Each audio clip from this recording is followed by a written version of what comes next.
ভারত ছাড়ো দিবসে পৌর পরিষেবা নিয়ে প্রশ্ন, আধিকারিকের পদত্যাগ দাবি। 9 আগস্ট ভারত ছাড়ো দিবস উপলক্ষে জলপাইগুড়ির গান্ধী মোড়ে মহাত্মা গান্ধীর মূর্তিতে মাল্যদান করেন পৌরসভার একমাত্র কংগ্রেস কাউন্সিলর অম্লান মুন্সি। তার অভিযোগ, গান্ধী মূর্তির আশপাশ পরিষ্কার পরিচ্ছন্ন করা হয়নি। 9 আগস্টের গুরুত্ব জানেন না, 9 আগস্ট কেন পালন করি আমরা সেটা জানেন না। এই অবস্থায় আমার মনে হয় এখনই ইও সাহেবের পদত্যাগ করা উচিত, এবং আমি আপনার ক্যামেরায় ইও সাহেবের পদত্যাগ দাবি করছি। চেয়ারম্যানের পদত্যাগ দাবি করতাম। তারা কোন অবস্থায় আছে, কোন সিচুয়েশনে আছে আপনারা জানেন।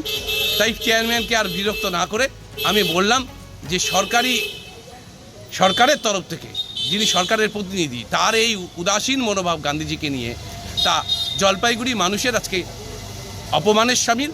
গান্ধীজিকে অপমান করা মানে শুধু গান্ধীজিকে অপমান করা না, গোটা ভারতবাসীকে অপমান করা। জলপাইগুড়ির ওয়েস এবং ইও যেভাবে আজকে গান্ধীজিকে অপমান করলেন, তা জলপাইগুড়ি ইতিহাসে বিরল থেকে বিরলতম ঘটনা বলা যায়। তাই আমি উভয় ব্যক্তিকে আজকে বলবো তারা তাদের নিজ দায়িত্ব ছেড়ে দিয়ে বাড়িতে বসে থাকুন। অম্লান মুন্সির দাবি, বিষয়টি নিয়ে পৌর আধিকারিককে ফোন করলে তিনি 9 আগস্টের গুরুত্ব সম্পর্কে অবগত নন বলে জানান। এরপরই পৌর আধিকারিকের পদত্যাগ দাবি করেন কংগ্রেস কাউন্সিলর। তবে চেয়ারম্যানের পদত্যাগ দাবি না করে আধিকারিকের পদত্যাগ চাওয়ায় রাজনৈতিক মহলে শুরু হয়েছে চর্চা।